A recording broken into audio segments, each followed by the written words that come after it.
Chaque entraîneur a un peu son caractère de choisir les joueurs. Pour moi, je pense que la première chose qu'on garde quand on recrute les joueurs, c'est avoir une bonne personne qui veut bien s'intégrer dans le vestiaire avec les joueurs qui sont déjà dans l'équipe. Puis deuxième chose, au hockey, c'est un sport qu'il faut avoir du caractère. Écoute, quand on voit les joueurs sur la glace, la façon qu'ils jouent, même ces joueurs offensifs, ces joueurs défensifs, il faut avoir énormément de caractère d'avoir succès sur la glace. C'est ces deux choses qu'on regarde beaucoup.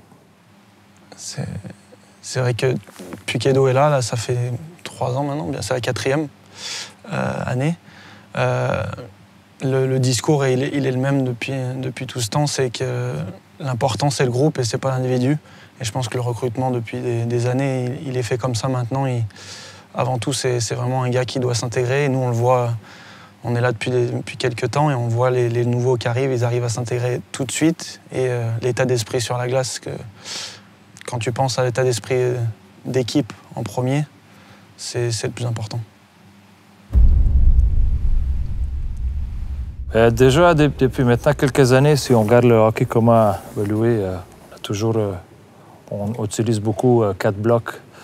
Déjà, parce que le hockey, ça va beaucoup plus vite, puis il y a beaucoup de rythme. Puis on essaie de jouer avec plus d'intensité possible pendant le match. C'est pour ça qu'on utilise 4 blocs. Après, les blocs sont souvent construits avec 2 premiers blocs, c'est des blocs un peu plus offensifs.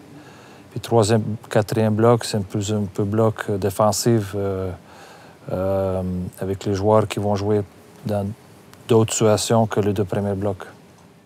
C'est vrai que voilà, il faut comprendre que chaque joueur de l'équipe, que ce soit les 12 ou 13 attaquants, on n'a pas tous le même rôle. Voilà, il y a comme a dit Edo, les top 6 attaquants, ils sont là pour créer de l'offensif. Et puis voilà, ils ont un peu plus de liberté, il faut le comprendre. Et il y a plus des joueurs de rôle, qu'on appelle ça, des joueurs d'impact, qui sont un peu plus dans l'ombre, mais on se rend compte que depuis des années, c'est tout aussi important d'avoir les deux types de joueurs dans l'équipe.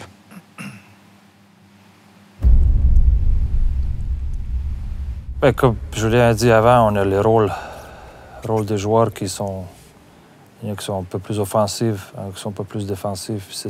Après, c'est le match. Le match comme tel, comment que ça se passe, si tout va bien, mais moi j'aime bien que tout le monde l'arrête, que tous les 4 blocs ils fonctionnent. Si on arrive dans un match qu'on n'aime pas moins bien, on a besoin d'un momentum. Il y a souvent les joueurs de 3e, 4e ligne avec intensité. C'est souvent les joueurs qui font les petites choses bien, ils vont pas faire une bonne mise en échec ou ils vont bloquer un shoot. Puis comme coach, c'est ça qu'on recherche souvent dans un match. Puis après, ça dépend de la situation comme avantage numérique ou désavantage numérique.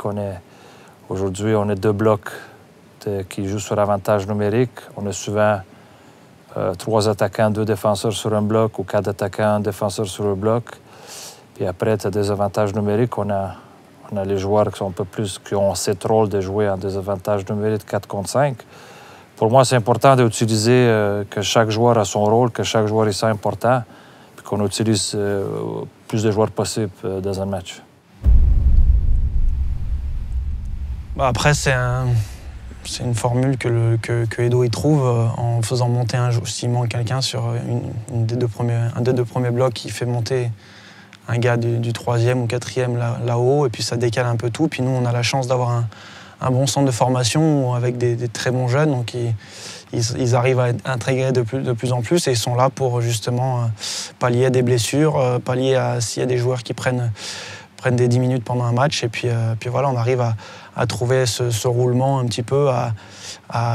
Il y a des joueurs qui arrivent à faire on parlait de rôle, mais il y a des joueurs qui arrivent à faire soit le rôle défensif, soit si on lui demande un petit peu plus, ou s'il est en bonne forme ou s'il est en confiance, il arrive à justement aller chercher un peu plus d'offensive avec lui.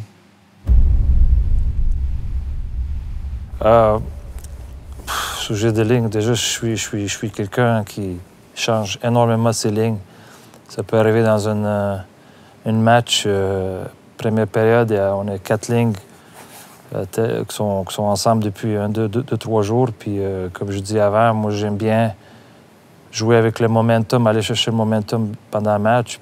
Puis souvent, on a un ou deux joueurs qui ne sont pas présents ou qui sont moins bien. Puis on essaie de faire un peu un petit comme électrochoc dans un ou deux lignes, d'aller chercher cette extra énergie. C'est pour ça que souvent on change un ou deux joueurs. Ou des fois, tu déplaces un joueur avec une ligne qui va très bien. Puis c'est pour ça, c'est pas trop de secret. Moi, j'aime pas, je suis pas quelqu'un qui garde ses lignes toute l'année pareil. Il y a les joueurs, il y a les hauts et les bas, il y a les joueurs qui sont blessés, les joueurs qui sont moins en forme. Nous, c'est important d'avoir les 4 lignes qui sont bien équilibrées. Il ne faut pas qu'il y ait trop de hauts et les bas entre les lignes. C'est pour ça, ça dépend les matchs, ça dépend les moments, ça dépend les périodes de l'année. Hein. Des fois, tout va bien, on a trouvé le bon chimie entre les lignes. Puis on continue avec eux le plus longtemps possible. Des fois, ça peut durer une période, puis il faut qu'on change les choses parce que l'équipe n'est pas prête, puis on a besoin d'une petite énergie en plus. Écoute, c'est comme ça au joue hockey, aujourd'hui, le hockey.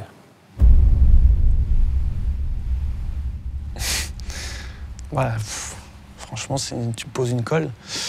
Non, c'est vrai que voilà, après, on a connu des coachs différents et c'est pas que particulier à Edo. Il y a beaucoup de coachs qui aiment bien ça, jouer avec le feeling de la journée, de comment il a senti le gars pendant la semaine, s'il s'est senti bien à l'entraînement, s'il a fait des bonnes performances pendant les matchs. Voilà, c'est à nous de jouer la concurrence et de montrer aux coachs qu'on mérite un petit peu plus que ce qu'on a ou si on mérite moins, justement. Lui nous le dit aussi, il nous le dit non, là t'es moins bien et on s'en rend compte tout de suite sur la glace, mais ça fait partie du job. Voilà, on a la chance, nous, ici, d'avoir beaucoup de concurrence et c'est comme ça qu'on peut devenir meilleur.